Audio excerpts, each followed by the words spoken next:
when first she came to my clinic at that point of time, so she actually having a lot of these symptoms related to gut, and which she has this the epigastric pain, as well as the stomach discomfort, as well as the right side of the abdominal pain. So, and also it's also associated with poor appetite, and then the bowel output is not good, and she looks a bit jaundiced during that point of time as well, and she has dehydrated. She has this advanced cancer of the cervix, which is actually spread to the liver and also inside the peritoneum.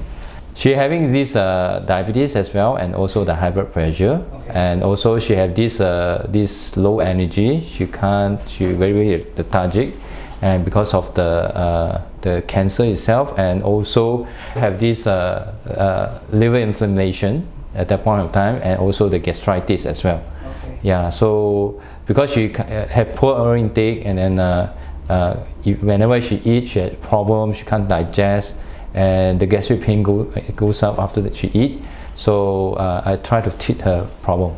So basically what happened to her is she is actually a thyroid cancer patient. She has operation done in she was diagnosed in 2019, and then she underwent this total thyroidectomy, which removed the whole thyroid glands out, and she was put on the thyroid hormones to maintain her energy, and also for his post-thyroidectomy treatment. So she was told that she's well without any problem after the operations.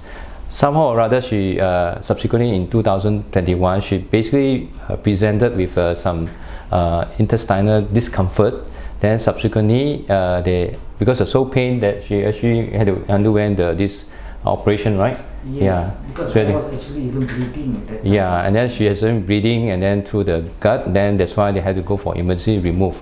Then they found out actually she has this tumor inside the gut, colon basically. But what they found actually after the operations, she recovered from that. But what they found from this operation, basically the tumor from the colon, from the intestine, is actually come from we call it reproductive system.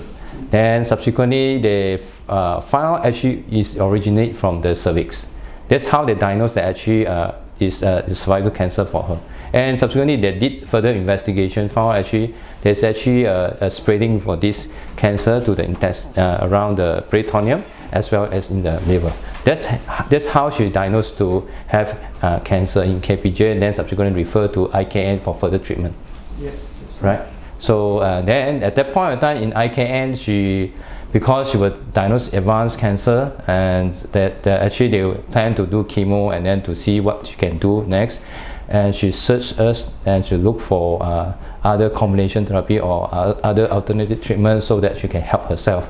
That's why that she found us. Then from there, then she came here. At that point in time when she came first time, she really bad. Yeah. So I think she very persistent to help herself.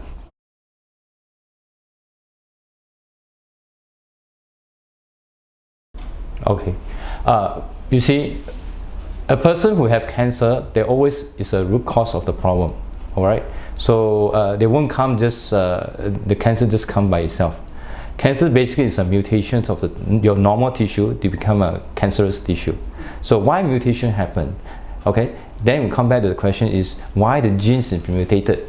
So there's something is influenced the gene to change to become to switch on those because in our cell we have this cancer gene cell and also a normal healthy gene cell, right? The gene, right? So something has influenced the gene to be switched on, especially like cancer gene for case.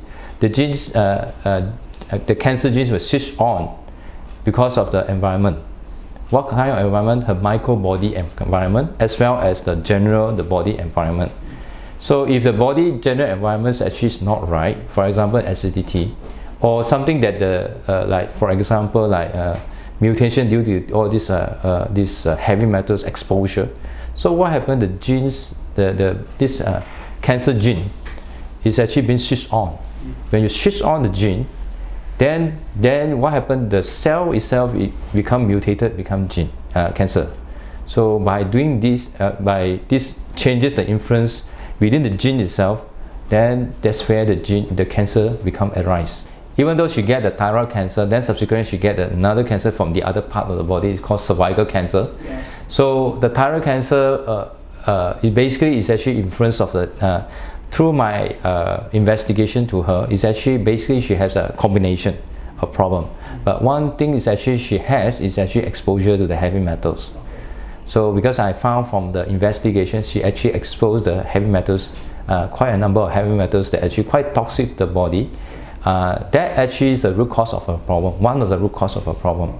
So thyroid cancer is actually a gland that actually is a very fat soluble type of glands.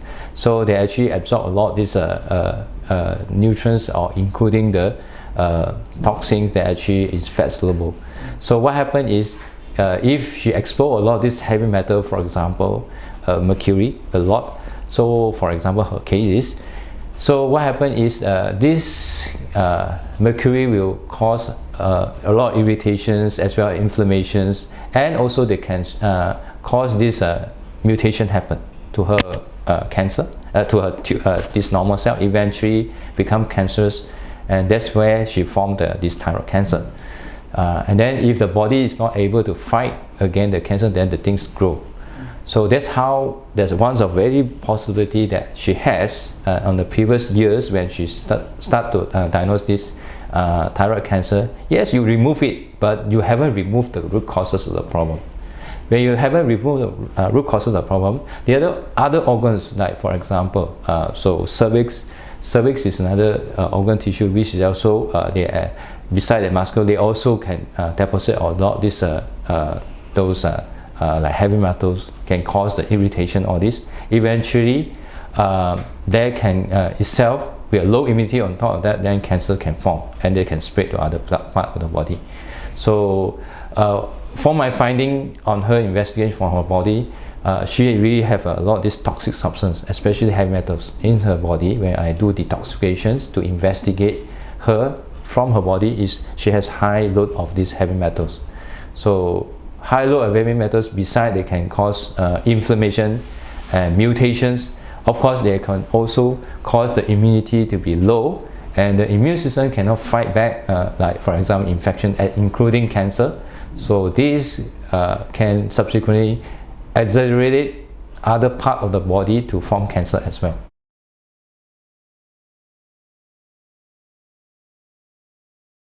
So those for her, actually the root causes of the her medical conditions, which include the bad gut health, also due to this organic and also heavy metal toxin exposure to her body, as well as lack of those essential nutrients that actually need in the body to help her to repair. And also she has these poor circulations and poor oxygenations in the body, which that actually inhibit his repair and also to fight against cancer. And beside that, she also have some hormonal imbalances, including her thyroid are not working that well, and the body are not sensitive to the thyroid hormones.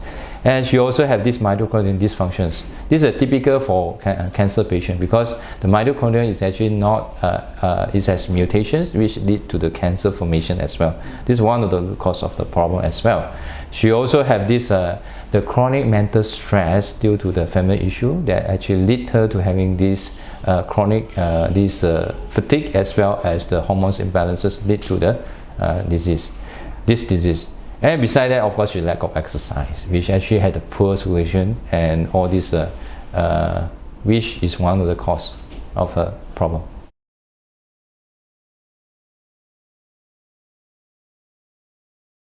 Regarding the bad gut health can lead her to having the disease, okay, I'm going to mention the first one is related to her thyroid, okay. Basically what happened is, when there is actually, the gut is actually, they have full of this bad bacteria because of the wrong diet habit, prolonged wrong diet habit. So the imbalances occurs between the good and bad bacteria. So when the good bacteria become less, then bad bacteria become more. This itself will cause the disintegrity of the intestine in the small intestine as well as the large intestine.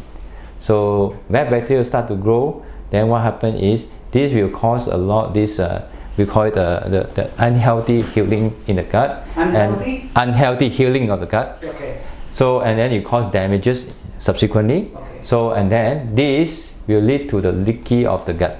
Leaky gut. Yeah, we call it leaky gut syndrome. Okay. So the leaky gut syndrome, you will leak a lot of this bad substance into the intestine. What happens is the repair will be slow, okay. and also then the destructive become more. Okay. So it becomes all the integrity of the intestine become compromising. So the bad substance can go inside the intestine, okay. and then go to the bloodstream. Okay. Before they go to the bloodstream, they will activate all this immune system. Okay. So that when they activate the immune system, it will produce a lot of this inflammation substance proteins inside the gut. Then it will leak into the bloodstream, okay. and then go to the bloodstream already. Then it will cause a lot of this inflammation in the bloodstream, okay. as well. Going to the bloodstream, I see those arrows are going to the liver over there. Yeah, they go to the liver first. The liver try to filter out all this toxin out from the way by excreting it back to the gut. But if the load of toxin is more than the excretion, what happens? It will eventually pass through and go inside the bloodstream. Okay. And also it depends on how much the liver have the reserve of the nutrients to detoxify all this substance come from the intestine. So if a lack of nutrients, this will eventually, the liver also cannot cope. Those load of toxin will eventually go into the bloodstream. Correct. So and this will lead to the liver inflammation as well. Yeah, it will go to the liver, eventually they will absorb to the bloodstream. Okay. And then it will spread throughout the body. Okay. It depends on where the organs actually end up to. Okay. Let's say the toxin actually attacking the thyroid. Yes. Of course, they will cause damage to the thyroid glands. Okay. Okay. So for example, like mercury go through the gut, if you swallow the toxin, through the gut, you absorb from here, go to the liver. Liver is unable to pass out so much of this mercury out, toxin out from the liver. Then you go to the bloodstream. So mercury is very fat soluble. So when you end up in the thyroid glands, will absorb in the thyroid glands and cause inflammations and cause mutation, eventual cancer formation in the thyroid glands. So this is how the process go in a long period of time. It's not a day thing. It's actually a chronic inflammations that lead to the chronic disease formation. For the cervical cancer, there are many causes, right? Of course, that's just like the thyroid. Yeah. If the cervical is actually exposed to a lot this deposition of heavy metals, which lead to mutation. Okay. For example, another thing is actually the high blood pressure. So high blood pressure is because prolonged inflammations inside the blood vessel. Okay. Why there is a prolonged inflammation in the blood vessel? Because there actually toxin. They're exposed to the blood vessel. So when there is actually exposure of the inflammations, those toxins to the blood vessel, they can cause damages to the blood vessel. When there's damages to the blood vessel, what happens is her liver will produce a lot of things, substance like, for example, cholesterol, that actually you patch it to the blood vessel, eventually will cause the blood vessel stiffness. When there's a blood vessel stiffness, eventually what happens is the heart cannot pump well, because the flow is not good generally all the blood vessel. Eventually what happens is it leads to the high blood pressure, because the heart had to pump harder this time round to cater to pump all the enough the blood flow throughout the body with the resistance from the blood vessel, which is stiff. That's why she developed high blood pressure. Okay. And on top of that, how about the diabetes? So for example, if you take too much of sugar in the food for herself, for a case, this actually will lead to a lot absorption of sugar to the liver, and this will cause the liver are not functioning well, which liver is actually and also the pancreas, because overexposure of sugar prolonged inside the bloodstream will lead to the insulin actually excreting a lot of this pancreatic hormones, which is called insulin. The insulin become power up even more and more a long period of time. Then the body becomes resistant to the insulin. Then the insulin is resistant, so the body cannot use the sugar inside the blood, which lead to the sugar maintained high, but the body is starving from sugar. And because of the insulin resistance, receptor resistant, this lead to the sugar high in the blood, and it cannot be used properly in the body, and then the sugar is high in the blood, and eventually the sugar high also will damage further the blood vessel and lead to the stiffness of the blood vessel, and which lead to the high blood pressure. So they are actually very interrelated. Even if one of the root causes that are actually there, if we don't correct that, that will lead to a lot of problems subsequently, which actually that's the root cause of the problem. So if you're prolonged eating wrong things and you expose a lot of this toxin, so for example sugar, say you ate a lot of sugar, what happened to your small intestine and large intestine is, so you grow a lot of bad bacteria. So the growth of bad bacteria eventually will also cause this, they will secrete those secretions from the small intestine, which can reflux back and lead to this stomach not functioning properly. What it means, those secretions from the small intestine, like for the duodenum, they are backwards. They will actually causing the stimulation, more stomach acid juice come up, and eventually the stomach juice become more, and they're causing reflux. And some people will present with reflux symptoms. Some people will have these gastric symptoms because too much of stomach acid. So the stomach acid problem is not due to that, because just out of blue they become more stomach acid come out. Yes, we can give drugs to suppress it, but the root causes is come from the small intestine, which we have been prolonging, eat wrong things, lead to overgrowth of this bad bacteria, can lead to the gastric problem. So that's why I was, when I treating her, I think on this way to treating her problem.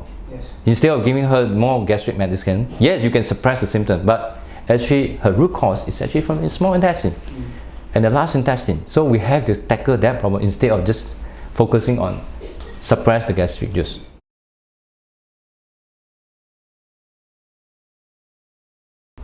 Organic toxins are those actually inside the food.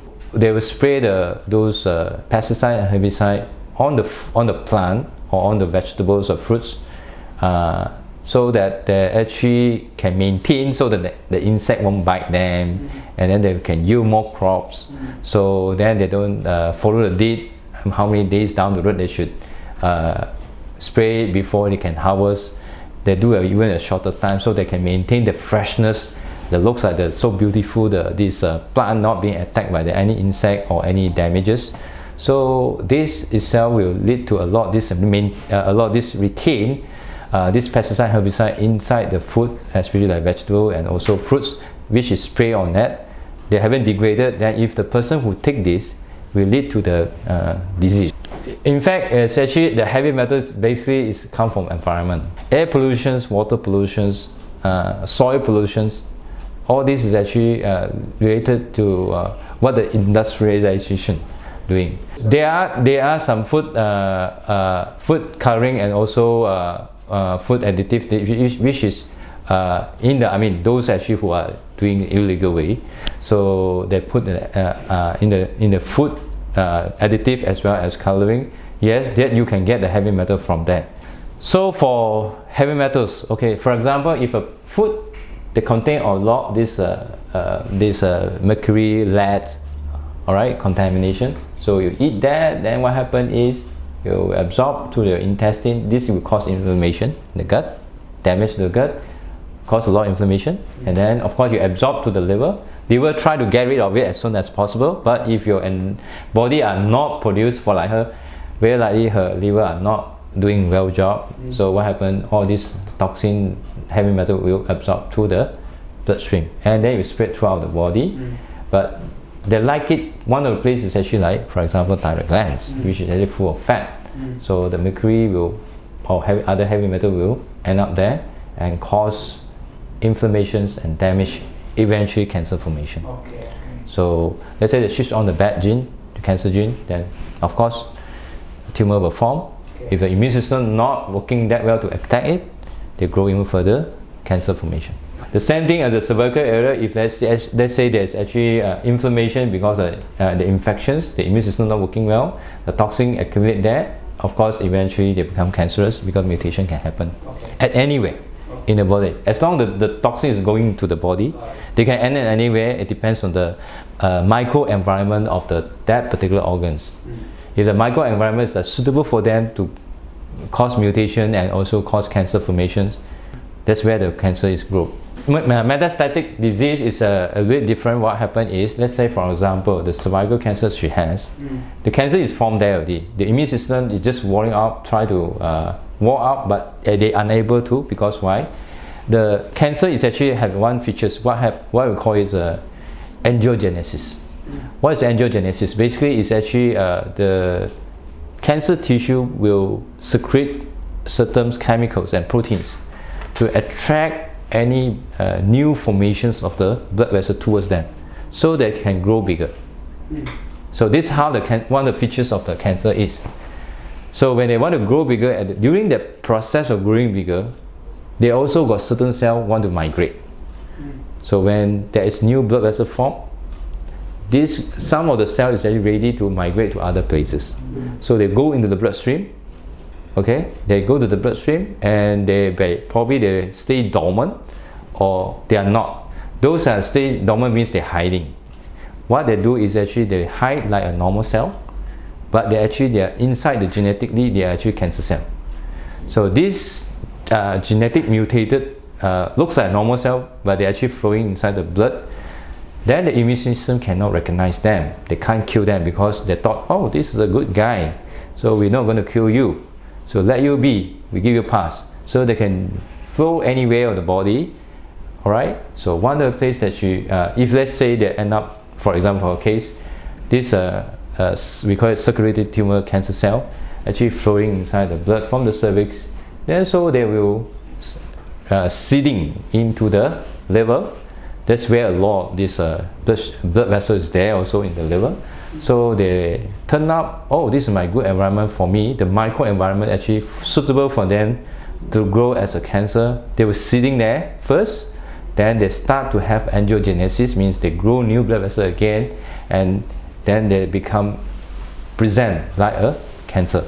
So then they start to form tumor inside the liver. Sure. So that's how they spread from the original of this cervical cancer end up in the liver. If the microenvironments are good in the liver, so even though you have cancer cell reach there and they have a kind of want to seedling, if the environment is not suitable for them, they won't seedling that, they won't grow as a cancer, they won't manifest as a cancer cell, because the cancer from the cervix is totally different environment in the liver compared to the cervix. What the environment in the cervix is totally different from what in the liver. Yeah. So the cervical cancer cell which is migrate to liver had to suit that environment in the liver cell. Okay. So in the liver, so that it can mutate, become a liver cell cancer. Okay. And grow there. Okay. Yes, one of the things they actually compromise environment, and the cancer cell from the cervix that actually migrated to the liver, yes, have mutated even further to suit the environment, so that they can stay there and grow there. Understood. So they won't be the same as the origin of the first place where they started. Okay. So they won't be the same because they have further mutate so that it can become capable to live in the liver cell, in the liver, and then destroy the liver and then grow even further from there. Okay. Because it's a total environment. Okay. Yes, because why? The liver is actually having inflamed. Yes. Certain toxins actually accumulate that they actually create a microenvironment for the cancer cell to grow. If the toxin is not being excreted, so the toxin is actually, just how I mentioned, it's come from the gut. If the gut is not get corrected, those substances actually go into the liver, they deposit in the liver, they actually can create a microenvironment that actually suit the cancer cell to grow. Got it. So if you don't detoxify correctly the gut and the liver, so when you detoxify right the gut, the liver become more cleaner, so you reduce the microenvironment that suit the cancer cell to grow. So therefore, I really emphasize to her, I say that you must take care of your gut and take care of your liver by taking care of your food and reduce the toxin exposure. Any exposure from the toxin, we have to reduce as much as we can. Okay. So you will take care of your liver and your gut. And your gut also those immune systems is there, where they retrain them to be correct. And we correct the environment of the liver, so the liver cannot have a microenvironment that suit the liver cancer cell to grow further. So if we do that correctly, things will get better. And in fact, if you drain your immune system even better, your immune system will get wall up those cancer cells inside the liver. So with that, then the cancer cell will disappear.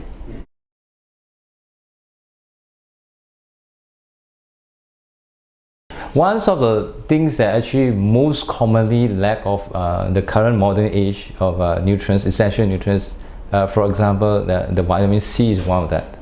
Because why? Because as I told you, the environment we are exposed now are more to the toxins. So the toxin we need to excrete them out, we need a lot of vitamin C. If you lack of that, it's difficult. Because our body, human body, unfortunately is Homo sapien, we don't have the enzyme in the liver to convert any sugar into the form of vitamin C on our own.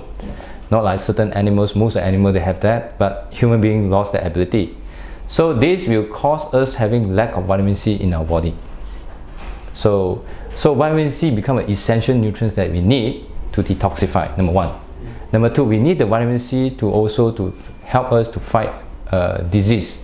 For example, let's say any infection come in.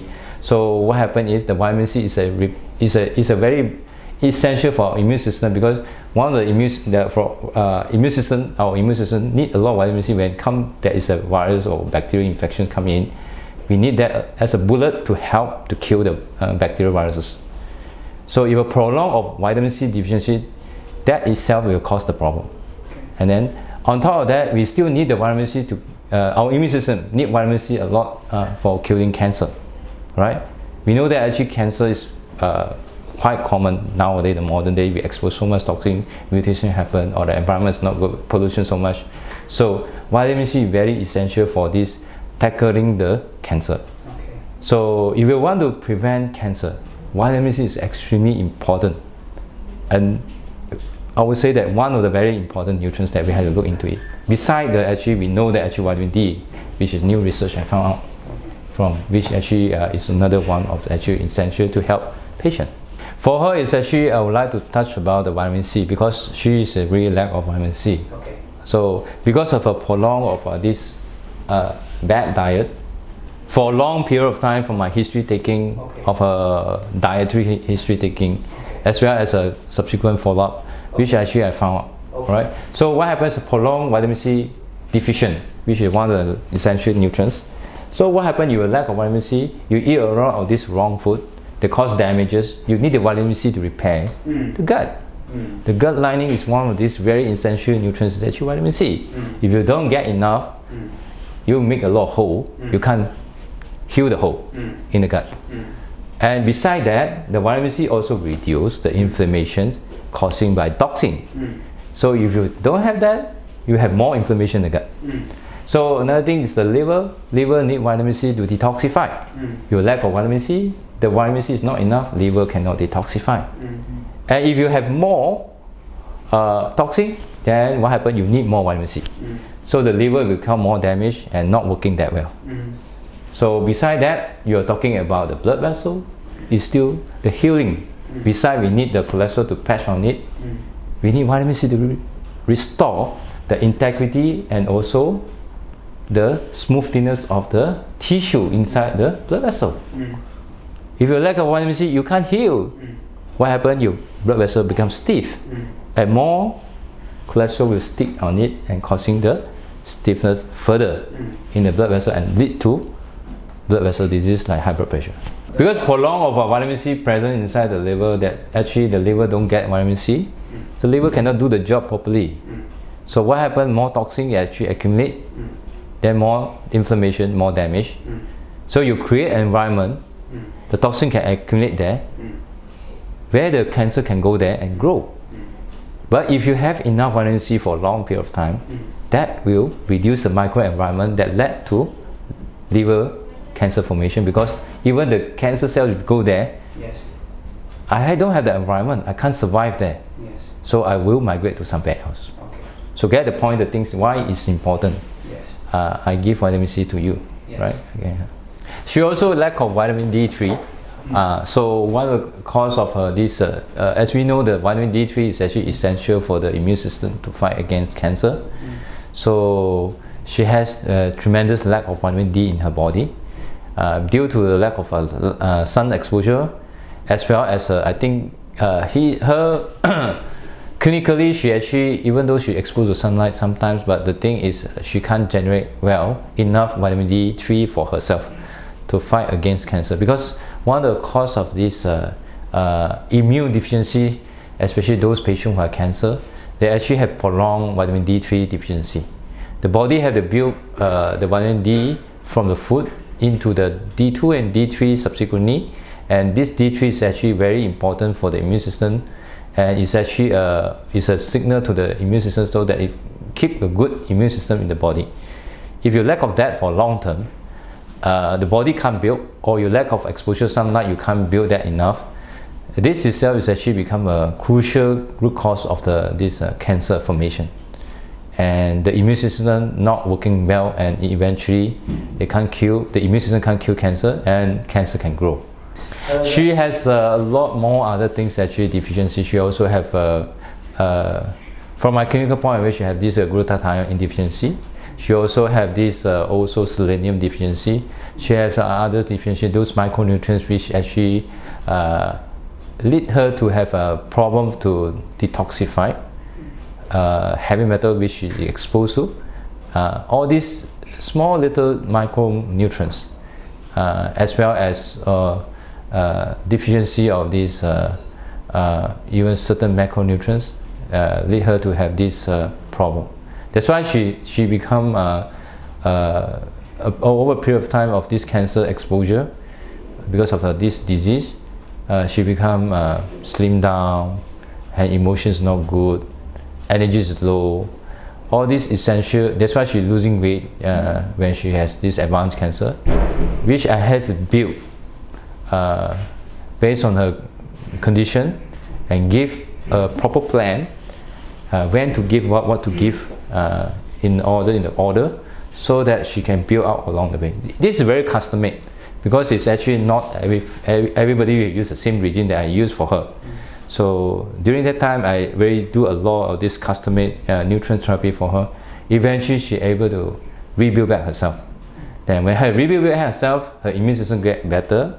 Her body is actually able to cope this side effect of the chemo drug, because chemo drug you still need to detoxify. If your body not lack of nutrients, you can't detoxify. You can't go through the chemotherapy successfully that easily because of the intoxication, because you need the nutrients to detoxify the chemotherapy as well through the liver, which her liver also have the tumor and inflammations, but she able to go through because of these nutrients, essential nutrients that we give.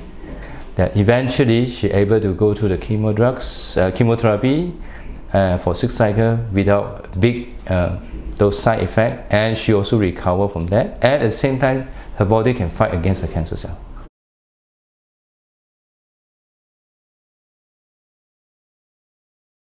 Poor circulation because of inactivity for a long time. Few things that actually I noticed on her when she come in first: hydration problem. So the hydration, the water is not enough in the bloodstream, so the circulation won't be get that well, right? Okay. So the flow of the blood, it won't be that good, okay. All right? And another thing is actually her body have lack of hormones, especially because of the metabolic. She had metabolic disease, as we know. She has diabetes, as well as she has this the generation of this energy are not so good.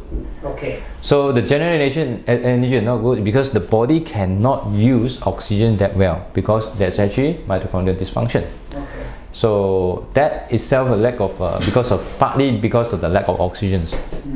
So this will lead to all this acidity formation. This will lead to a lot create a good microenvironment for the cancer to grow. If let's say the cancer cell go there, or other places want to spread, they can lead to the spreading cancer cell to grow even further. Okay.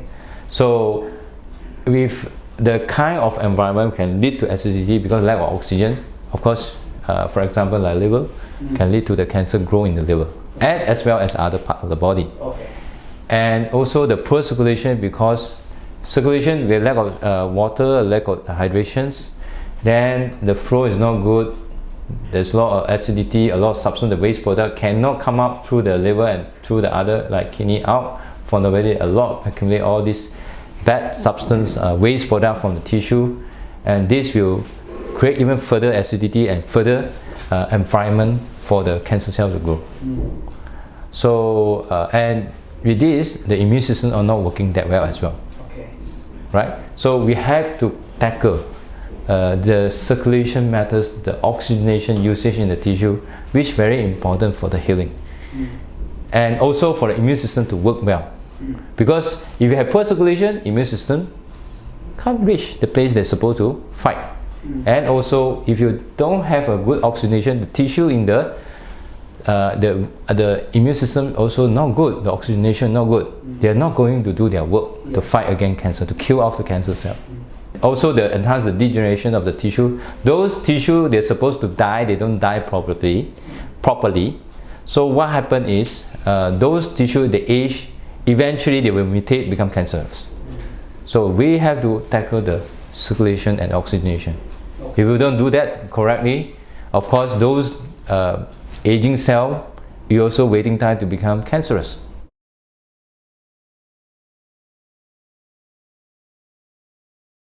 So for her case, because she have this total thyroidectomy, means we remove the surgeon remove the whole thyroid glands because of the thyroid cancer. She doesn't have any thyroid glands that actually secrete the thyroid hormones.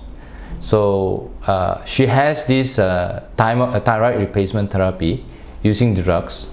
Somehow or other should have not been optimized this hormones replacement therapy, because the drugs that she takes is actually mainly in the synthetic T4. So the body, because of the chronic inflammation, the way of lifestyle is not right.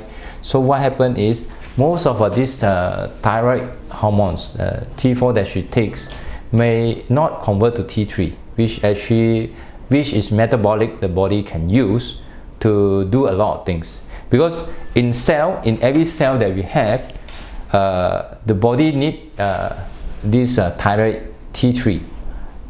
So the T3 actually generate in the cell and also in the liver, in the gut, which actually very important for the body to work properly, the metabolic. So because of chronic insufficiency of the this active form of thyroid T3 generation inside the cell, they can lead to the whole body metabolic also low. So when they actually lead to the metabolic low, they causing a lot of problem. For example, if you have T3 low conversion inside the gut is not going to work. Because why? The gut need to be at a certain amount of T3 so that to maintain the metabolic range, so that the gut can work properly in the optimal. Example, T3 low, what happened will lead to? This will lead to indigestion, improper excretion of those waste from the gut, improper healing of the gut, and this eventually will also causing imbalances of the good bacteria. So they make the whole thing mess up. So we have to optimize that for her. And also for the liver as well, she has all the inflammations. The liver are not getting the thyroid hormones enough. So metabolically, the liver is not working that well. Eventually what happens is, they cannot excrete toxin. They cannot filter the blood. So they also cannot regenerate back properly, because every day the liver cell all been damaged, they cannot regenerate properly. So that create those environment that lead to the cancer cell can grow there, right? Then the immune system in the liver cell can wall up those cancer cells that actually present in the liver. So that itself is actually can cause the problem. So metabolically, by explaining these two, you can know that actually you got a haywire inside the liver as well as the gut healing and also health, because of the lack of we call it subclinical thyroid actually work in the body. So we need to optimize the hormones. So metabolically, the tissue inside the gut and the liver can properly work and also do their functions correctly and then maintain the health. If prolonged all this is not working that well, disease come, right? And of course, cancer cell will like to spread to the liver. You create an environment that the cancer cell to grow. So that is actually things that actually we need to look into it. Same thing for her, like the blood vessel. So what happens is, if your blood vessels are not healed properly, so there's more damage than the repair properly. So the repair become insufficient, so it will cause the stiffness of the blood vessel because of metabolic problem, because of the thyroid hormones is low. So the blood vessel tissue cell also need thyroid glands hormones. So lead to the stiffness and eventually high blood pressure will form. That's why when I do the nutrients and all this detox therapy as well as replacement natural hormone therapy, it works for her because by doing that, the blood pressure can come down. And that's where I can cut down the blood pressure medicine. Of course, you still have all this residue of this damage to the blood vessel, which we can't totally reverse that. That's why you still need the blood pressure medicine, but we have cut down at least half of the medicines that she should need, okay, to control her blood pressure. This is actually a tremendous work that actually have done on the blood vessel by doing this hormone replacement therapy, natural hormone replacement therapy, you call it, right?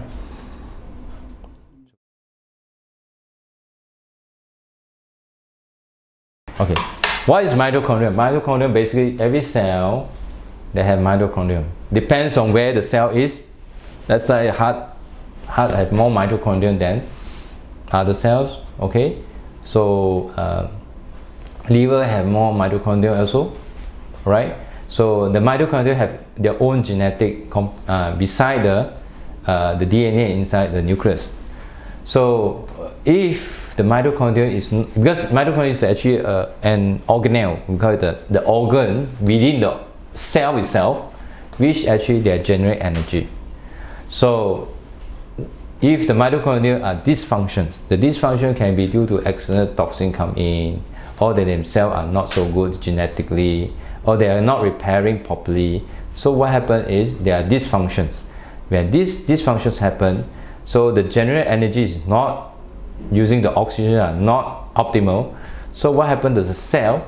The cell will have to use for fermentation process to produce energy for the cell so that they can still ongoing to do their own function. So we call it glycolysis. So it can happen inside, we call this blue color, inside we call it the cytoplasm. So what happens is, if the cell is actually depends a lot on the fermentation to produce energy so that they can maintain the cell function, they will, because of the dysfunctions of the mitochondria, which is actually using a lot of oxygen to produce energy, and they have dysfunction, they cannot properly function, then the energy production cannot produce from the mitochondria, instead of just using the sugar in the cytoplasm to produce energy through the fermentation. This can lead to cancer formation.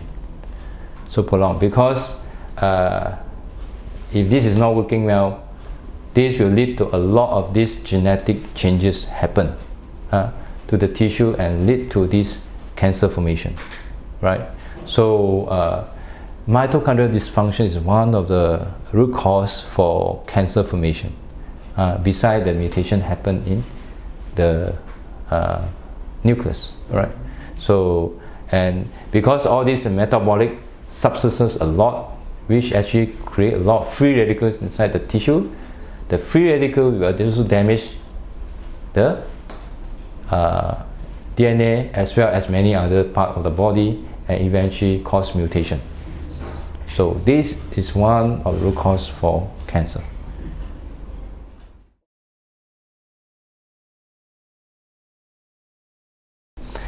So for her, actually she has this history of this mental stress problem for the past 20 years. So because the family issue, she always stressed out because of this family issue, and because the experience she has is tremendous, and this can lead to the brain always in, we call it the autonomic nervous system. The emotion can influence the autonomic system to be abnormal, because all this negative environment, negative words and negative experiences she exposed to make her to become very stressful. Even though she tried to put aside, but the thing is keep on coming back, because the past bad experience, all these words and actions and situations that are very unfavorable to the and also very negative, that impact her. Then subconsciously her mind always having the negative thought. This negative thought in the subconsciously will influence the body, because our body, our brain especially, the brain have two systems. One is the conscious, unconscious. The unconscious one become the conscious, the bad experience become unconsciously. You should try to put aside. This is how your body try to do. But this unconscious will manifest together with this autonomic nervous system. What is autonomic nervous system? Autonomic is actually unconscious way of the nervous system regulate our body. So they have this stress nervous system and also relaxation nervous system, called sympathetic and parasympathetic nervous system. So the stress nervous system being activated because of the chronically subconsciously stress. They will activate the stress nervous system. This stress nervous system will influence the whole body. This stress nervous system, if they are actually, as we know, is medically. For example, if you're chronically stressed, subconsciously a person, so what happens is the stress nervous system will be activated. So it will lead to the vasoconstrictions. The blood vessels become more stiff because of the tone. Nervous system are stressful, so they will constrict, means make the blood vessel become more smaller and stiff, because the autonomic nervous system over control it. This will lead to high blood pressure, for example, for her case. And also, if let's say the stress nervous system will too much, they will affecting the gut and the liver are not working properly, because when the stress nervous system overshoot, the gut cannot function properly, digestion cannot properly digest, cannot properly absorb, because blood flow is less to there, and also the liver, so the liver cannot excrete the toxin well, and then also do their job properly, because there's the central nervous system controlling to the autonomic nervous system that actually make them work slower, not work properly. And on top of that, with the hormones that are not enough, this will lead to them not working that well. So they are not doing the proper job to excrete toxin as well as to digest food and to get the nutrient in. This will lead to the prolonged nutrition deficiency as well as more accumulation of toxin inside the body, and this itself will create a microenvironment for the cancer cell to grow.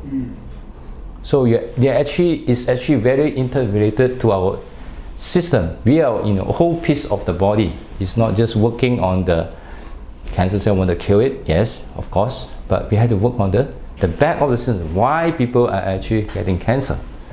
Because of the wrong autonomic nervous system programming, because of the emotional problem due to the chronic mental stress. So we have to correct this, right? So beside that, of course, the sugar, the dysregulation of the sugar from the liver and so the pancreas, because of the autonomic nervous system are wrong. So when you have stress nervous system towards that, what happens is the pancreas are not always in the excretion mode of insulin. So high insulin excretion because of stress condition, the cortisol, because stress nervous system will tell the adrenal glands to produce more cortisol. The cortisol will goes up, and then what happens? You inform the pancreas to produce more insulin. That itself will lead to the craving of sugar. This is what happened to her. She craves sugar. She eat more whenever she's stressed. They will lead a lot of this stress, and also the sugar inside the body lead to her having this diabetes, and eventually the body become resistant to insulin, and because of prolonged stress, prolonged hyperinsulinemia, as well as prolonged insulin resistance, that lead to her having cancer. So that is one of the root cause, because she had the bad experience for the past 20 years. This is not a day. It's accumulated throughout the years, and this eventually become one of the root cause of her problem. That's why I work on her to help her to correct the emotional, the past, what she has that led to her having cancer. And when we do it properly, we correct that, what happens is the autonomic nervous system is actually get relaxed in the balanced way. The stress nervous system becomes lesser. The relaxation nervous system become more prominent to in the balanced form. So she get better. And beside that, of course, we know stress nervous system also what happens. It will stimulate a lot this adrenal glands hormones, which is actually cortisol. You have a lot of cortisol excretion for a long period of time. This will lead to the immune system are not working that well.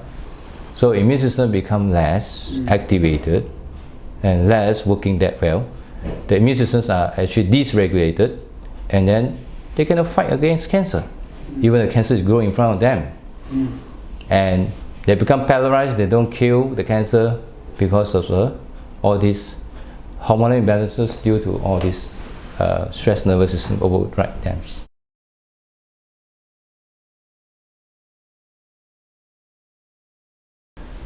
Because her busy schedule, she working very hard in her corporate world. Beside that, she actually she has no time to do the exercise most of the time, and she's stressed out most of the time in the stressing mood. Because lack of exercise, what happens is the blood flow to the body becomes less. Where we relax, it will less to the intestine, less to the liver. The blood flow not good in the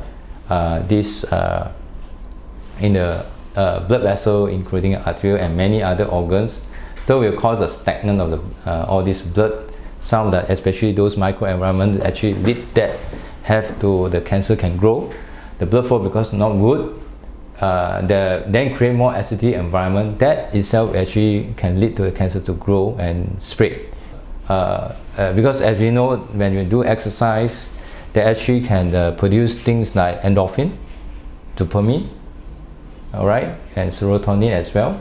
So exercise actually can build more endorphin. So endorphin is just like a relaxation nervous system stimulant, so that you can relax the emotion. That actually she has prolonged stress, right? Which can lead to the whole system are not right. That actually she can counteract with that using the exercise, but unfortunately she don't because of busy schedule with the work, and she ignore that. And beside the wrong diet, that she ignore that, then add up the whole system. Actually, the blood flow is not good, circulation not good, and then bringing out waste is not good from the gut as well as from the liver because of lack of exercise. This all add up become a problem for her. That create an environment that cancer can grow. So for her, it's actually lack of exercise is one of the root cause of her problem in a long period of time.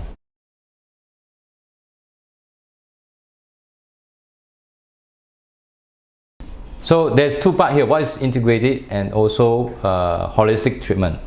So the first part is I'm talking about the integrated. So what is integrated medical treatment? Basically, is actually in globally there's actually a medical field beside the conventional, which we use. We call it the Western medical field. Medical field, which actually we use operations, surgery, emergency medicine, as well we use drug to control the disease. This is considered as part of conventional medical treatment. So beside this particular field, there are also many other medical fields which globally actually exist. That actually including biological medicine, which actually we look at the root causes of the problem, then we find out how to cure the root causes of the disease itself and how we're going to approach it. This is called biological medicine. Then the other form is called functional medicine, which we look at also how the chemistry related in the body, where is the problem of the chemistry deficiency or chemistry overload on certain part of the body will lead to the disease itself. We correct the chemistry inside the body so that the body will get back to the normal and balance phase, so that the body regain the health. And also there are other medical therapies, actually medical field, including traditional Chinese medicine, herbal medicine therapy, which actually or Ayurvedic. This is actually grouped as a herbal medicine, which you can use herbal from all these natural substance source. They actually act as the active form to help the body, so that the body can regulate it properly, as well as to detoxify, as well as to recover and heal the body. So all these substances, if you put it together with the formulations, they actually work together. They can help the patients to recover from the disease as a treatment, especially for chronic diseases. They work very well as well. So beside that, they also have this called homeopathic remedies, which is another homeopathic medicine. The homeopathic medicine is actually use those actually remedies from the dilutions of Chinese medicine, which actually the dilution from these concentrated nutrients in the dilution form, they carry the energy in the wave form in the water, so that, or in the granules. So we can give it to the patients to correct the signaling and also correct the body regulation using these homeopathic remedies to help the patients. So they can combine into it. So, and as well as many others like emotional therapy, right?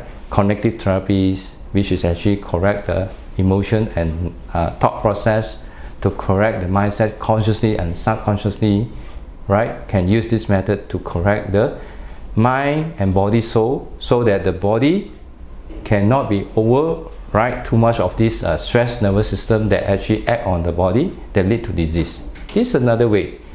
Also is actually another, all this we call it emotional and cognitive therapy for the patients. And also there may be other, the physiotherapy, the physical, okay, exercise. This is actually chiropractic therapy, which is actually another medicine, branch of medicine, actually can combine together, and also to make it together so that actually they can, we will call it the integrative. Basically what we do is actually we use all these different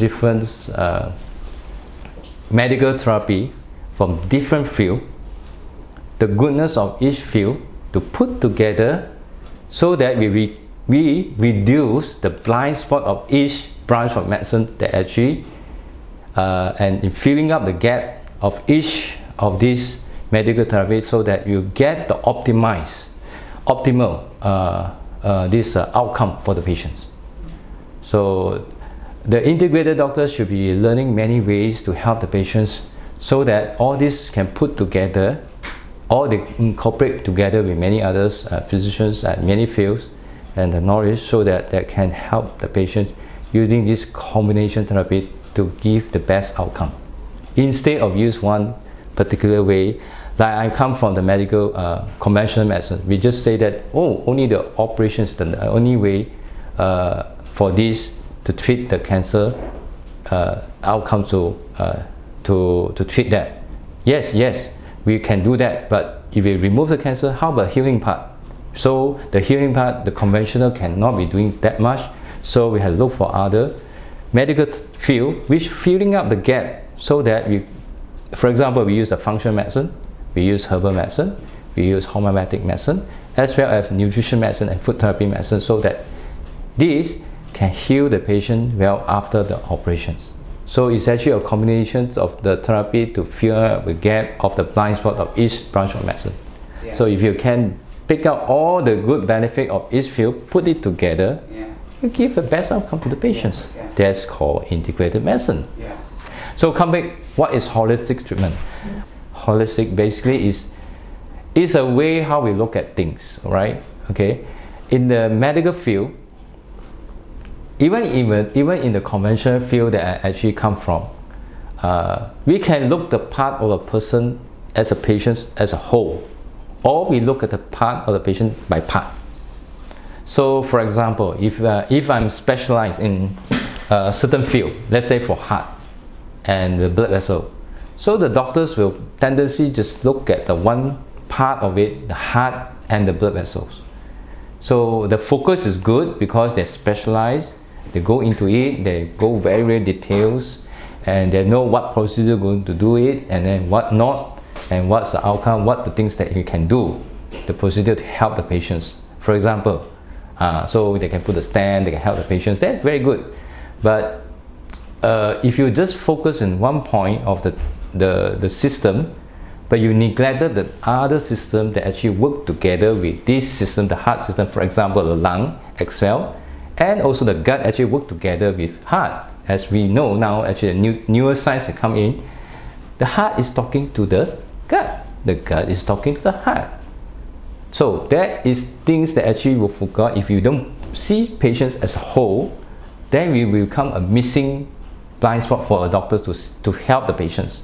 So holistic basically is we want to see the patients as a whole in one structure. Put an example. If a car have the brake problem, do you think it's only the brake is a problem? No, it could be something else that related to the brake, right?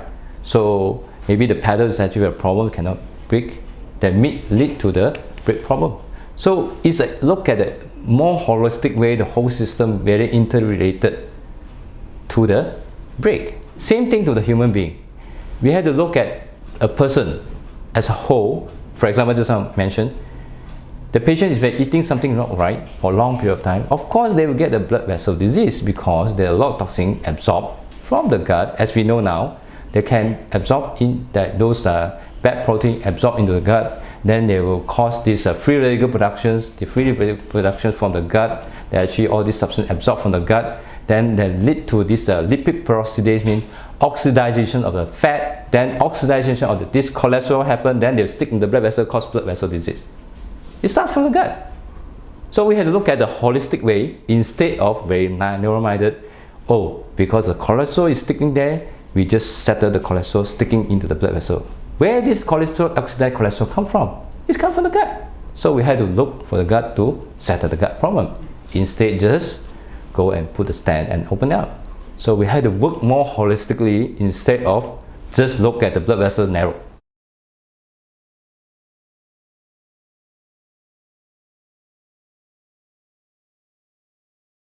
Chemotherapy basically is actually either they are drug derived from the synthetic source, synthetic drugs that doctors can use, medical doctor can use to treat cancer, because this kind of drug there are many forms. Okay, for a case basically she's taking something actually can stop the mutation happen and then grow of the mutated cell, which actually very relevant for her disease.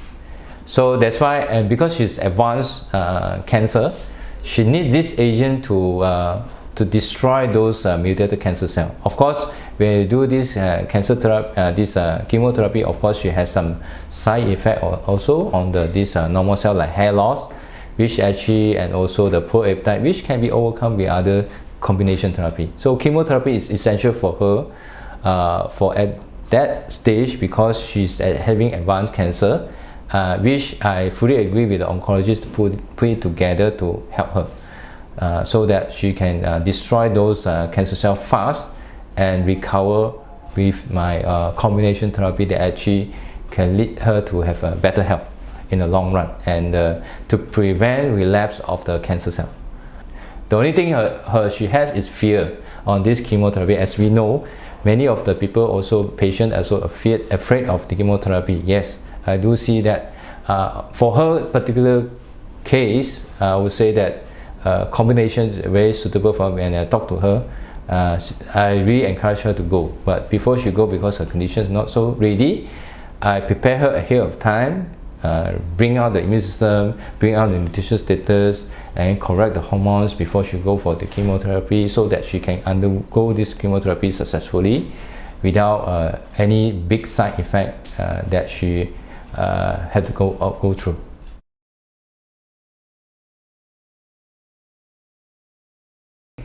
So what is natural immunotherapy? They actually their natural substance can derive from natural source that actually can use to bring up the immune system.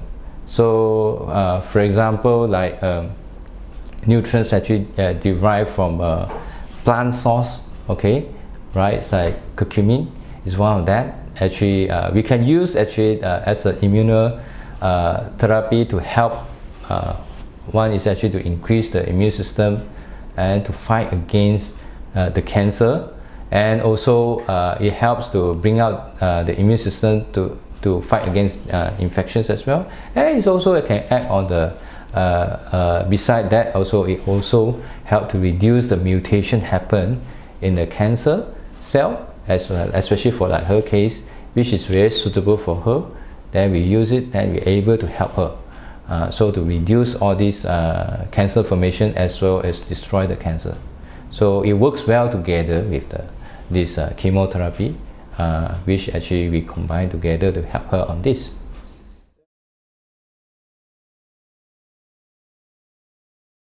IV nutrition, basically we want to give those nutrients actually she really lack of a long period of times. So for example, she needs some vitamin C, she needs also vitamin D, D3. She also needs some D3 basically we give intramuscular, and also the vitamin B, and also many other substances also, which actually nutrients like alpha lipoic acid, which is actually important for the cancer treatment.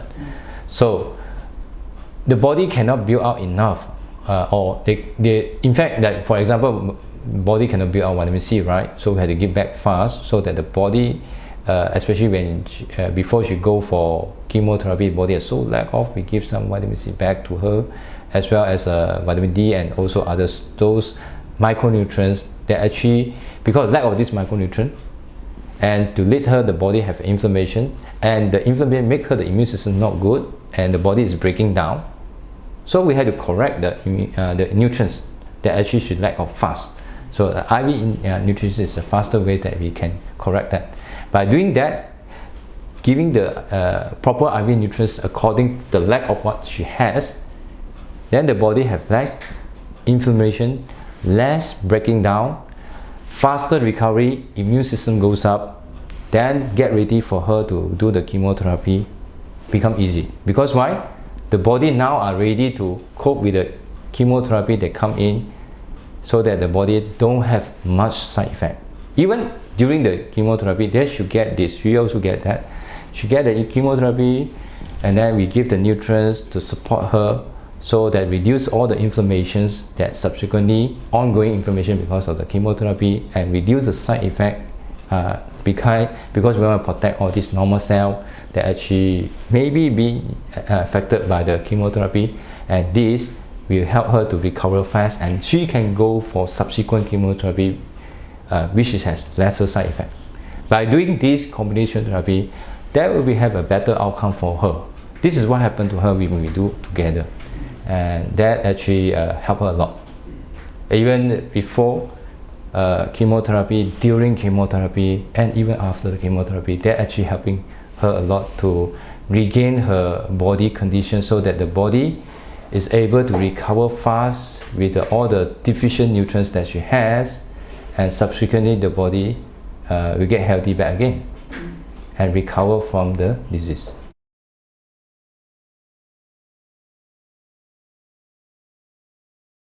For her, actually, the homeopathic is basically can help her in terms of the stress nervous system, because I give something that actually can help her, but I adjust along the way.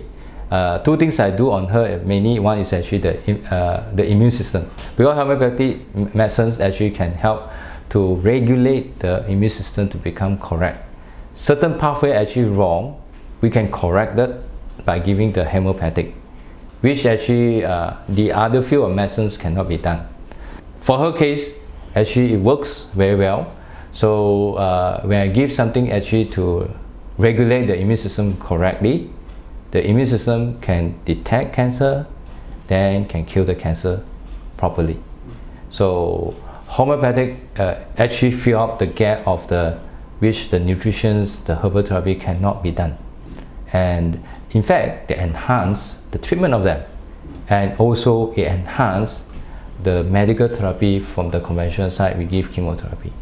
So I would say that actually it can work together with the conventional chemotherapy, work well to help the patient like her to reduce the side effect, as well as to recover the body fast, and also to bring out the immune system so the body can fight against cancer.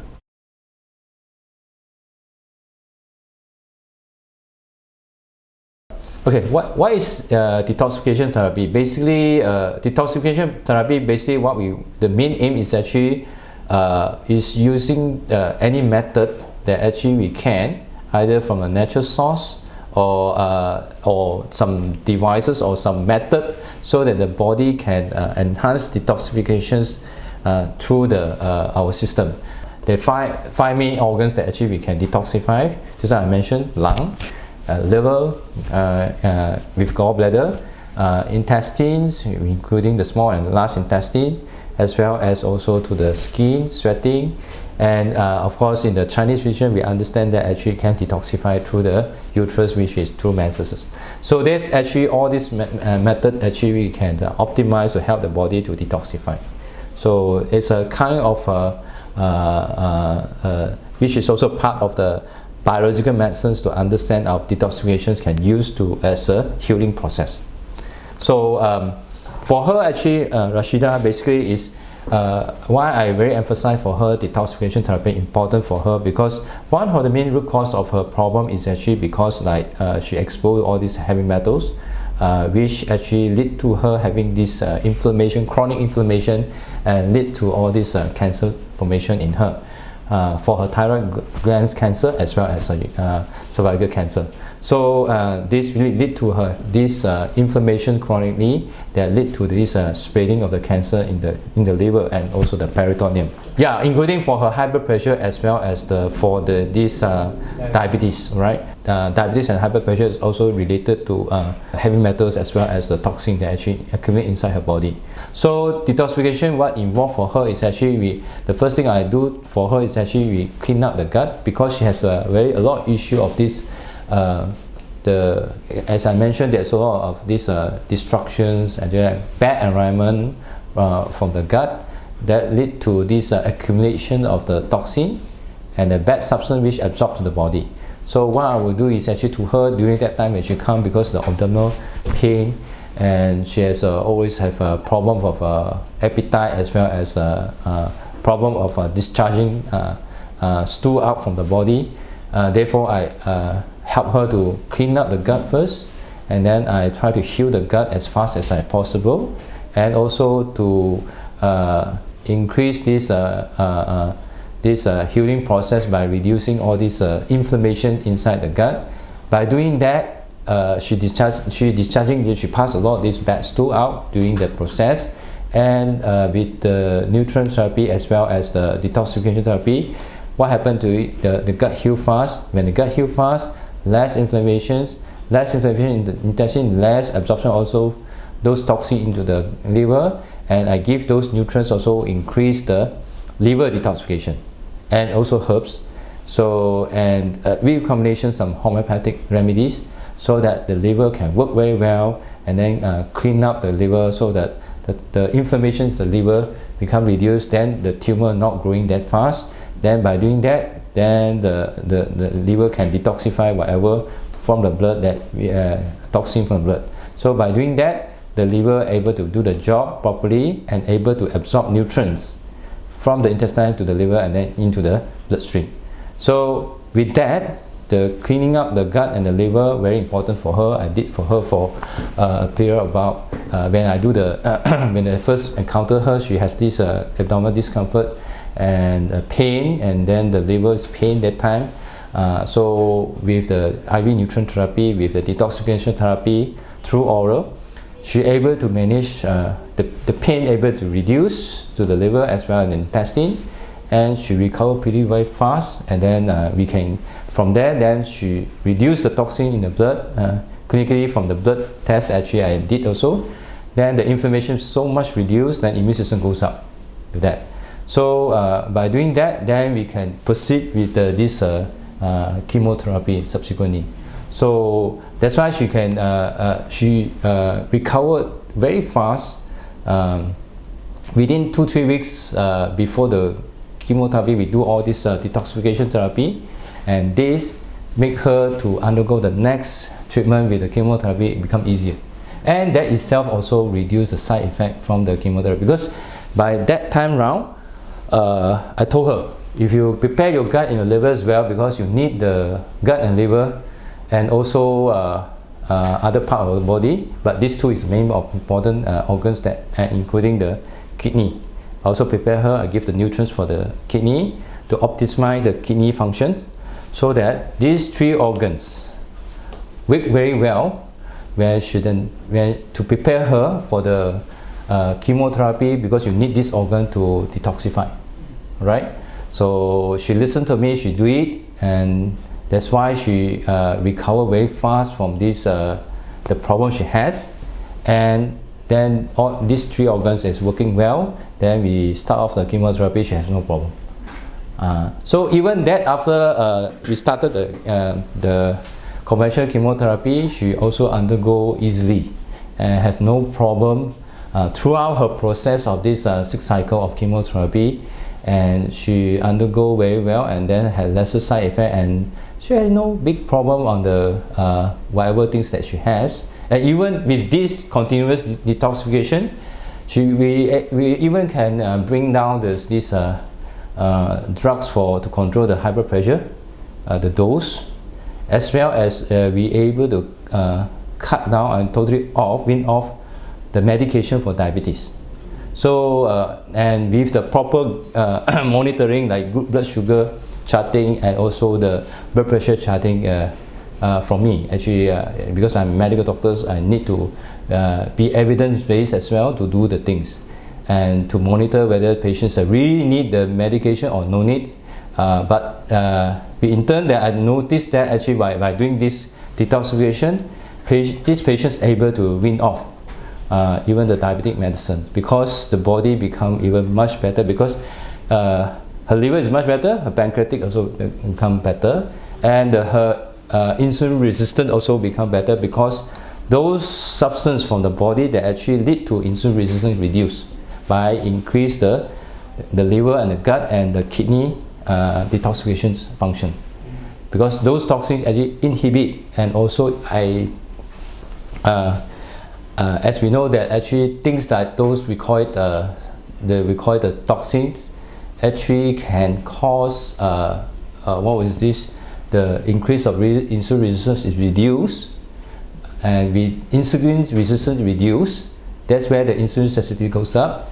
Then what happens is, then the sugar become easy to use by the body, and therefore the diabetes become better.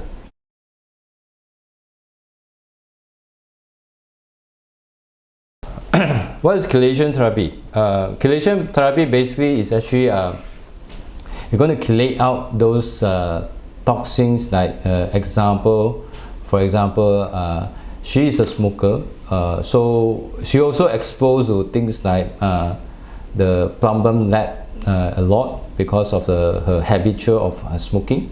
So it's a heavy metals. Of course, there are other heavy metals she has. So we use chelations to chelate out. Chelate basically means it's a like grabbing the toxin out very strongly out from the body. So she need the chelation therapy because she have a lot of toxin that accumulate in the body due to this her bad habits. So chelation therapy important for cancer patient, because why? As we know just now I mentioned, heavy metal is one of the root causes of the problem. She has a bad habit that smoke all the while that can lead to the body inflammation due to these heavy metals intoxication. So therefore chelation therapy important for her.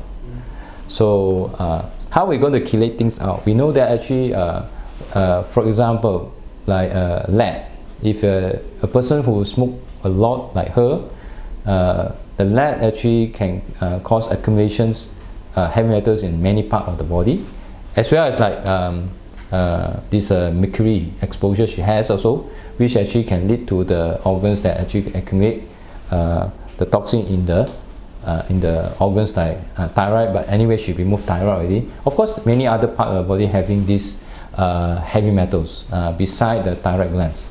So for example, the liver, they can have some lead intoxication as well as mercury intoxication. So how are we going to remove those toxins accumulate in the tissue? So what we do is we give chelation, means the agent that actually can bind to the heavy metals, and then they can dissolve in the water, so that they can present in the bloodstream, so that can excrete it out through the body. Nutritional also can use as a chelator therapy, but they are not as strong as this chelator agent. Mostly our chelator agents are synthetic drug agent that we can use as a doctor, which we also use in the emergency setting to treat any heavy metal intoxication during the emergency period. So doctors are actually allowed to prescribe the intravenous chelator agent. For example, like acute mercury poisoning, we can give these injections, chelator agents, to extract out the mercury fast from the body. So the same agent, we can use it for this chronic mercury toxicity. So which actually is present in the tissue, but we do it in the slower way. We don't do so intensively during the emergency. What we do, so what we do is actually we give those low dose chelator agent, the same chelator agent. Then we extract out those toxins out from the body because they bind very strongly. This heavy metal, they will definitely excrete out from the tissue through the liver and then excrete out through the as a stool. So by doing that, with combination with nutrient therapy, of course, we enhance the liver detoxification by giving those nutrients that need for the liver to detoxify the heavy metals and excrete out. So it's actually a combined intravenous chelator therapy with IV intravenous nutrition therapy to help the patients.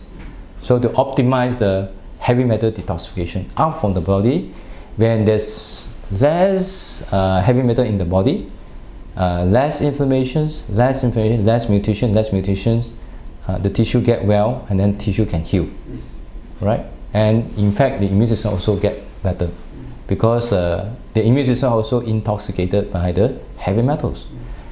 So if you're less toxic, the immune system become more active, then they can fight against cancer.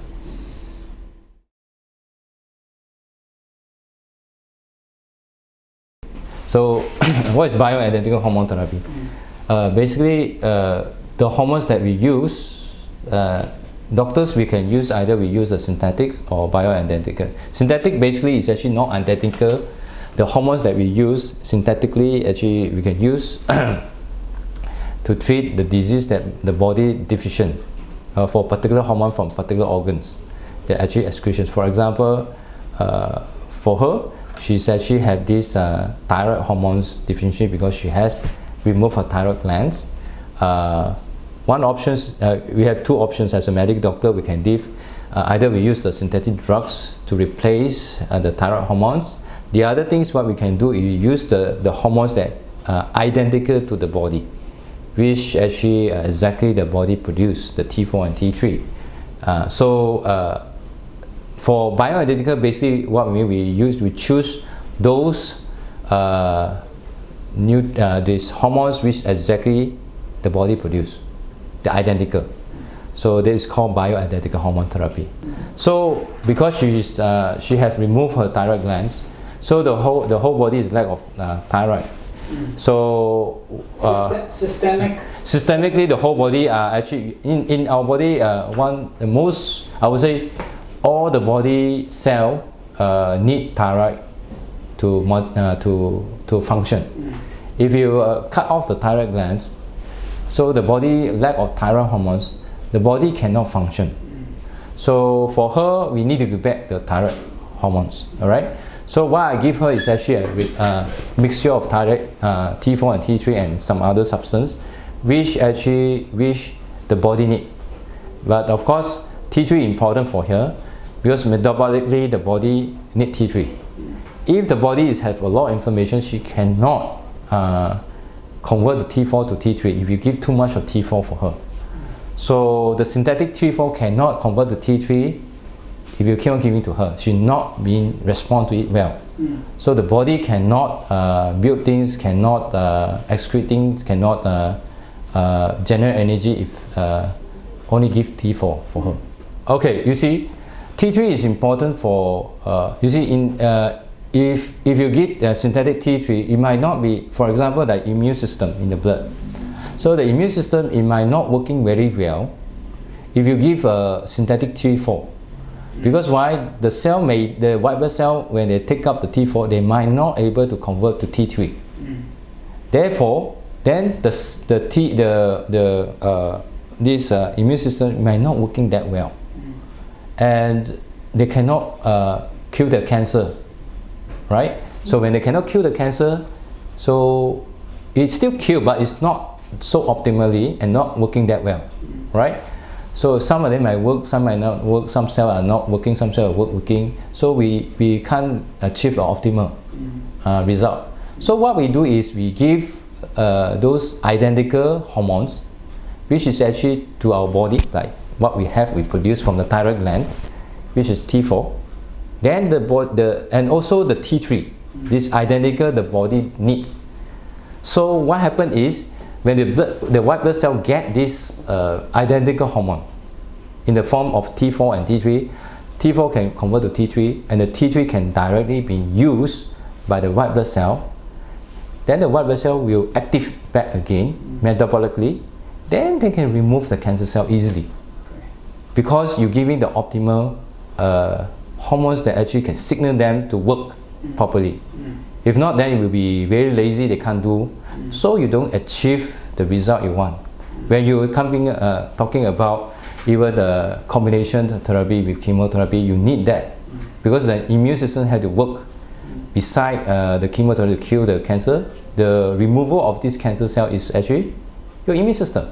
So your immune system has to work it in the optimal while you're doing the chemotherapy. So I found it actually is very useful when we combine in my experience to help my patients on this, right? So so that's why I shift her from the synthetic thyroid hormones into the bioidentical hormone, which is actually customized to her and to help her. And she does prove that the result is good.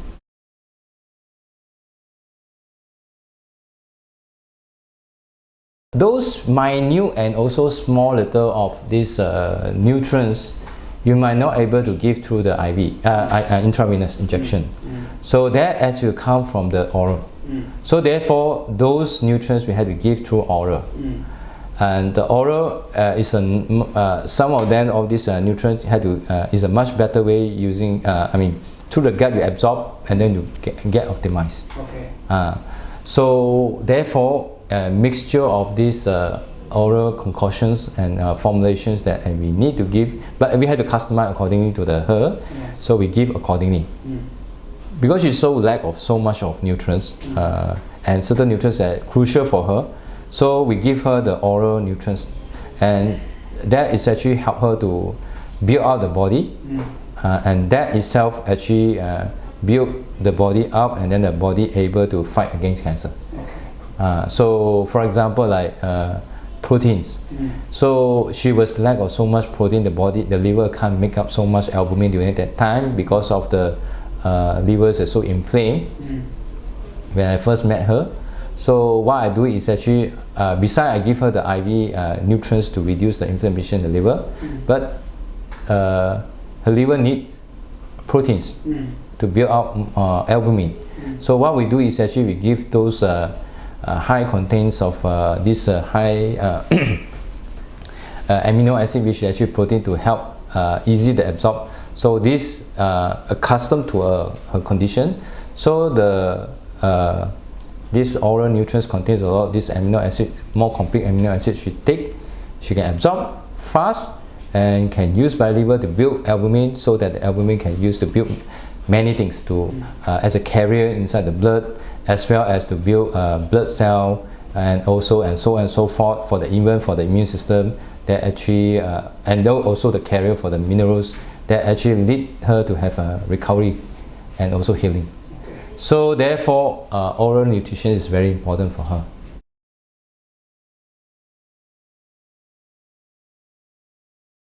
Blood irradiation therapy is actually, what we do is actually we extract out the blood and then we expose them to light.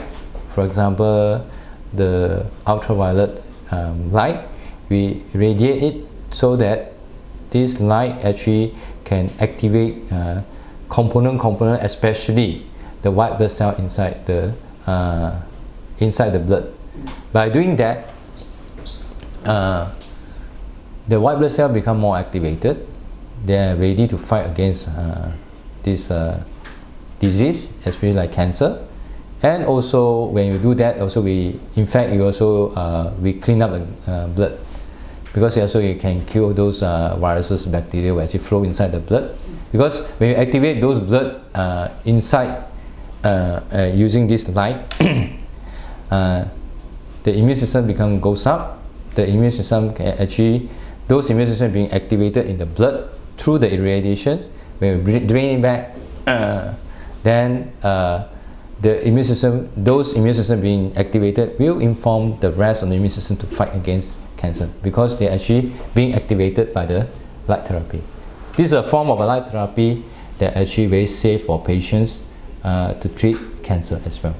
So what we do is actually we drain out the blood through the machine. Okay, we radiate them, and then we drain it back to the body. So it's radiate with the light, and the light is very safe, and then to help to activate the blood that actually go through the machine, and then it helps to activate the immune system to fight against cancer.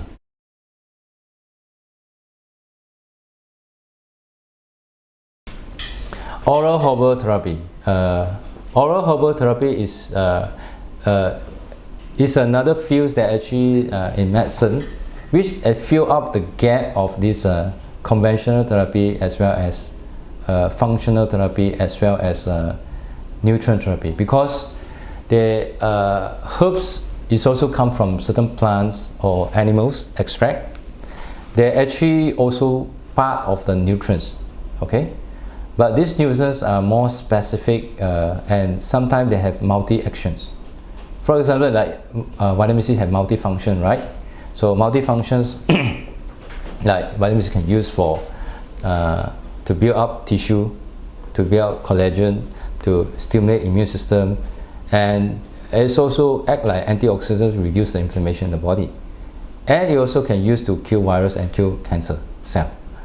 Same thing to like curcumin. Curcumin is a herbs extract. So curcumin itself have many actions. They can use for anti-inflammation like vitamin C. They also can block certain cancer gene signaling and also activation of the cancer gene. They also can kill cancer cell. They also activate the immune system, and you also use to detoxifications. So and they also act like anti-clot agent. If let's say clotting caused by the cancer, it can use as a part of it. So they have multiple rules.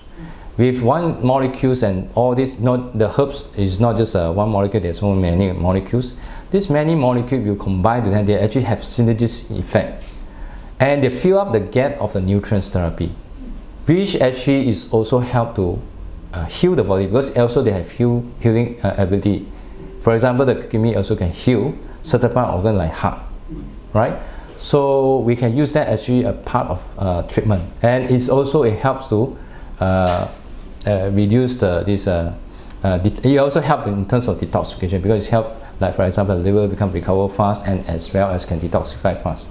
So if you combine them together, they actually have a better synergistic effect and in terms of fighting cancer as well as healing the body. So herbal therapy has the rule.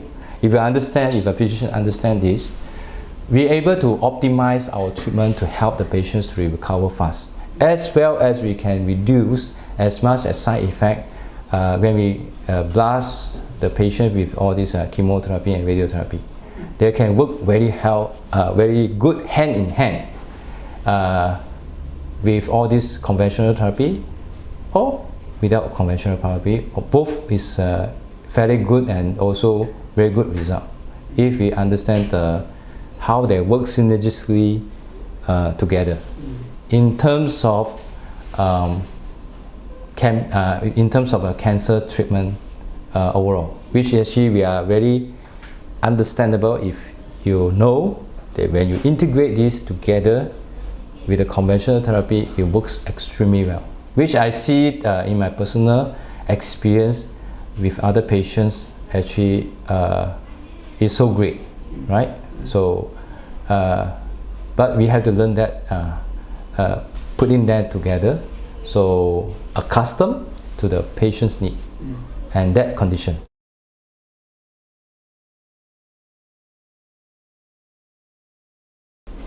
So autohemotherapy, basically what is that? What we do is actually, you can see from the diagram, we drain out the blood and then what we do, we give gases into this blood, then after that we drain it back the blood. So because autohemo means use your own blood to treat your own body. So autohemotherapy basically is actually what gas we give oxygen as well as little ozone inside there, actually activate the blood. When you do that, the blood become activated. Okay, inside the blood they have so many things. So they actually red blood cell, white blood cell, platelet. This blood cell is being activated. They become more active, and when you drain it back, you activate the whole system that actually in the blood, so that it become a precursor. We mean is like a stimulator to the rest of the chain reactions for healing.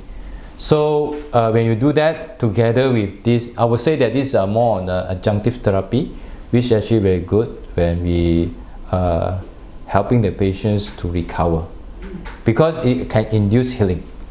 This method, right? With combination in this nutrition therapy.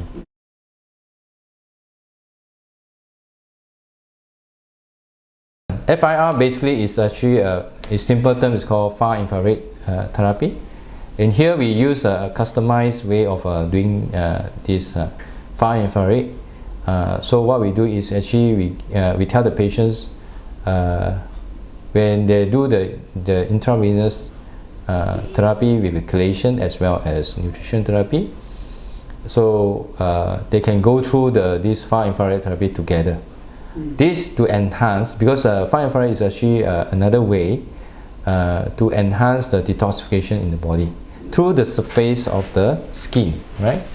So when you go into the cabin, after you get the IV, they basically can enhance the tissue detoxifications by absorbing the wave from the infrared, far infrared. Then this will activate cell to excrete, especially toxin in the organic form toxin, as well as some heavy metals through the sweat. If you can come out from the sweat, if not, they still can go up through the liver as well as kidney by doing this FIR therapy. So beside that, also FIR therapy also enhance, because it's raised body temperature, enhance the macrophage, especially the immune system, which is called macrophage. The macrophage become more activated, which is also another first line immune system actually fight against cancer. So the immune system become activated, then it's able to fight against cancer. Okay.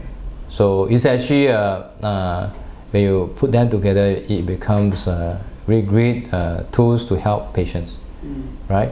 Of course, some doctors they actually may use it as things like hypothermia. This actually can use as a part of the treatment.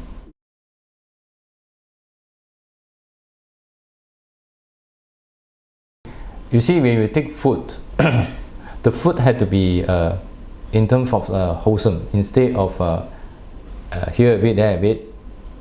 That will not be enough, because the wholesome food, it has the whole structure in nature. Each of every one very important. Let's say we talk about simple terms, like for example, in fact, like tomatoes. Tomato itself has so many ingredients inside. Got water, got the lycopenes, and many other small liquid, vitamin C, vitamin E, and so on and so forth, which is inside, including the seed.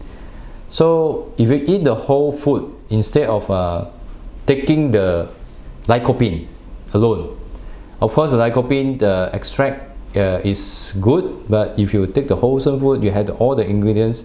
This whole ingredient, including we call it bioflavonoid, which actually can enhance the lycopene treatment together. You put it together hand in hand, like the nutrient therapy with the food therapy, wholesome food therapy.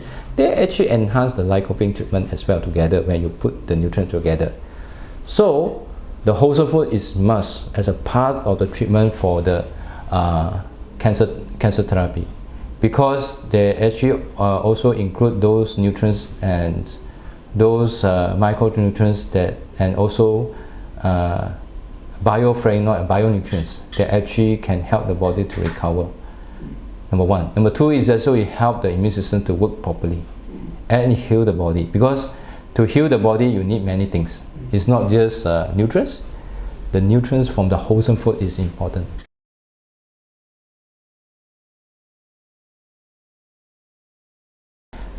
So exercise therapy is important, as I told. Why exercise is important? Because exercise is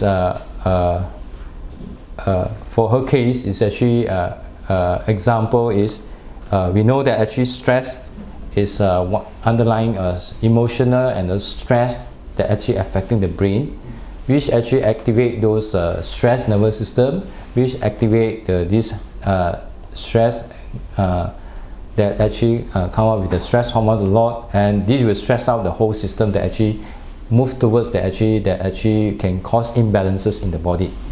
So when you do exercise, and when you do exercise, basically what you do, for example, like stretching, you do stretching exercise, is actually improve the circulation. You also improve the lymphatic system. So you improve circulation, it means the oxygenation become better, the delivery of the nutrients become better, and you also activate the mitochondria, works better. So what happens is oxygenation become better. So beside that also, because you move, the drainage of waste become better. So when drainage way back to all these detox organs is better. So you sweat better, you excrete the toxin out from the liver and from the gut better, and the urination better, and also you excrete carbon dioxide waste from the lung is better. By doing that, you actually improve the oxidation, improve the recovery, improve the immune system, so the immune system become more activated, and also you reduce the load of toxin inside the body. And beside that, you also help to balance out the nervous system, so that the relaxation, the stress nervous system come down, the relaxation nervous system goes up, it go to balance, and the brains will discharge things like endorphin, will calm you down, make you more relaxed. And then what happens? The overshoot of this stress become less. Then the body become balanced. Then emotion also become balanced. Then the fighting spirit towards cancer improve. So by doing that, patient become more motivated to fight against cancer.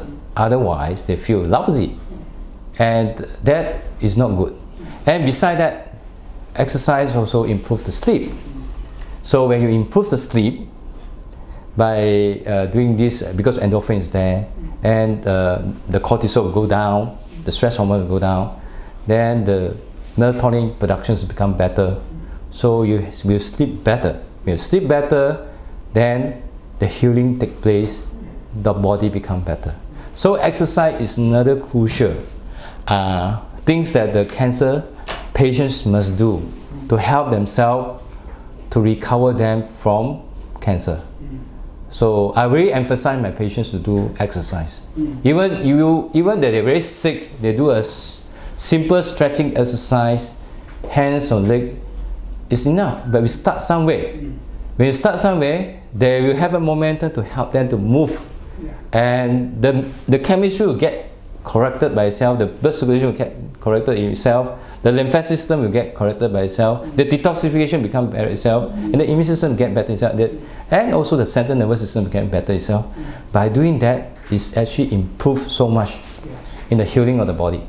So I strongly really to all my patients, I really always tell them, you must exercise, whatever is it, how bad you are in your condition, even you're at the stage 4, or for her, she that time she actually quite bad, but I still tell her to move a bit here and there, but she listened to me, she work it out, then when she become even better, she started to clean, she also do this washing the car, she become even better, she sweat out, she become more emotionally more stable, and more fighting spirit toward cancer, even though she has stage 4. Eventually she make it, right? So she start with simple, then later on she move towards the one more active form of exercise, and now she's still doing that as well. So I strongly to tell all my patients, exercise is extremely important to fighting cancer. Don't look at that as small little things actually not important, but this is extremely important. Even the patient who actually lung cancer, I really tell them to do the lung exercise and to do the deep breathing exercise. Extremely important because that actually help them a lot. If not, how the lung can detoxify? If you don't move the lung properly and do the this lung physiotherapy that actually properly to help your lung to move and to excrete the toxin, right? So including exchange oxygen, right? Because they actually need a proper guide for lung physio to help the body to fight against cancer, those patients who actually have lung cancer, right? Then with that, the oxygen become better, detoxification better, lymphatic drainage become better, immune system will also improve in the lung.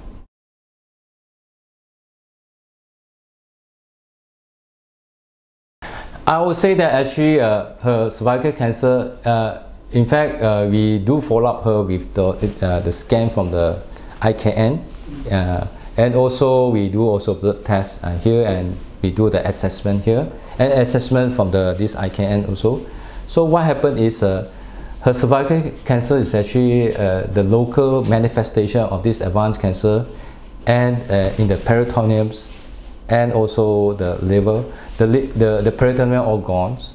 Okay, it's clear up the cancer. There's no recurrence of the local cancer at the part that actually they remove, and also that the lymph nodes in the peritoneum also resolve 70%. Actually, we could resolve all of them in the peritoneum-sac. The only thing is actually she's left now. What happened is the liver has some mixed response. Some part is actually responding, some part are not so responding, but still observing. So it could be a scarring that actually left behind after the combination therapy. So one mean combination, the chemo with all this integrated therapy for her. But her liver is so much better. The cancer marker is actually improved, and we're still in the observations on her, how she's doing now. And we also do some other additional nutrient therapy, intravenous nutrient therapy to help her further.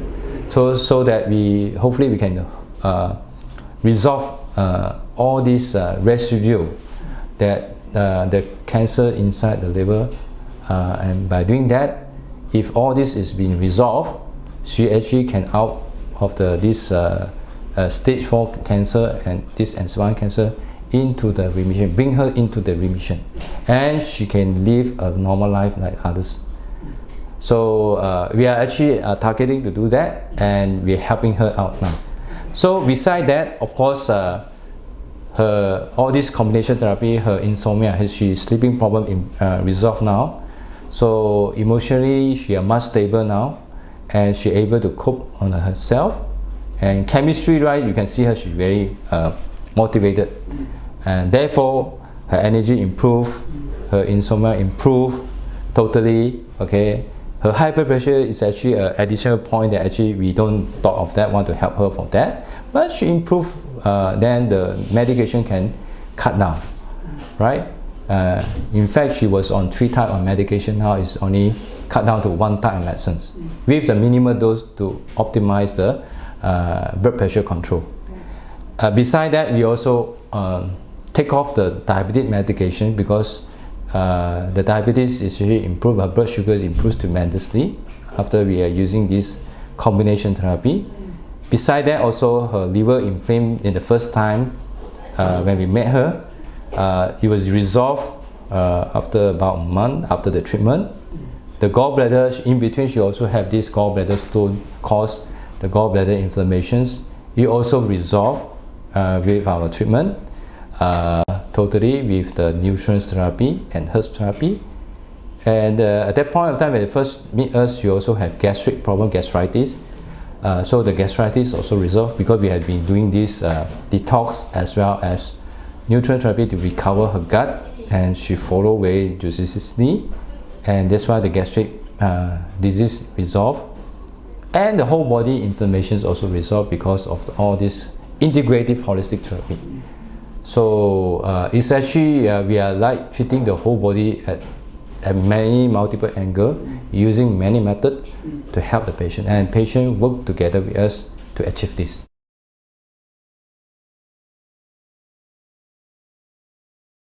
The message of hope for those cancer patients when they come to me in Heal Within, basically is actually as an integrated holistic doctor.